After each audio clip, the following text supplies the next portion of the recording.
Okay, part six. I kind of was interrupted before, but that's okay. Keep you on your feet or your toes, whatever you want to think about. Anyway, so we are at XM and Sirius getting together. And they get together, and we worry at first that, Sirius is all Howard Stern. Howard Stern made the best deal ever going to Sirius. So I guess for him, it's worked out well for him. He fought with everybody, tried to keep everybody from listening to everybody else, and just to make sure he was the only radio station standing, or only radio show. I keep saying stations, but it's a show standing. And I guess he accomplished that. Thank God for the rest of us, because we only wanted to hear him for 30 years.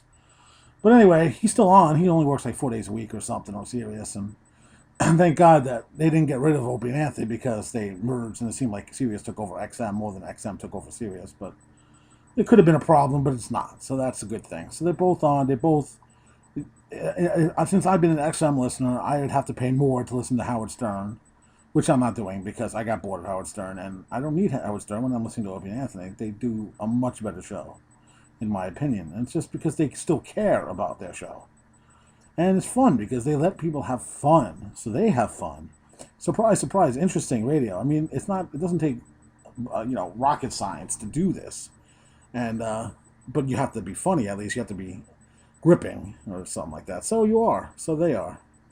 So, so then Opie and Anthony make a nice move, something that Howard Stern could never do. Because he was making too much of Sirius. And they wound up going on in mornings at 92.3, taking over from David Lee Roth, who really sucked. For a guy who's supposed to be funny, and a showman, just keep it on the stage, Dave. Just keep it on the stage. So anyway, so now they're on in the morning. And then they make, like I said in the other video, that now they do FM talk again. They make it a whole talk station, get rid of the music angle of it. Which unfortunately was the beginning of the end of New York radio totally, because at least 92.3 had rock music, and it had the Q1.4 that had classic rock, and then if you wanted to listen to some oldies or disco or something, you could listen to CBS came back. They left for a while, then they had another station there. They played decent music, with the Shark or whatever, but everybody really wanted the oldies back, and that's fine because we need some sort of station with oldies in it. And we'd have nothing here. It's all like Spanish music and dance music and hip hop, and I guess I'm too old for that crap, but it's not what I want to listen to, and it's the way it is. So I'm listening, and it doesn't matter at this point because I'm listening to XM anyway. The only problem is I can only listen to XM in my car or a vehicle. So I'm not. Anytime I'm home or I'm not driving, I'm not listening to anybody, and I have to get stuck with radio if I'm listening to radio in the first place. And there's been times when I didn't have the XM, I lost it.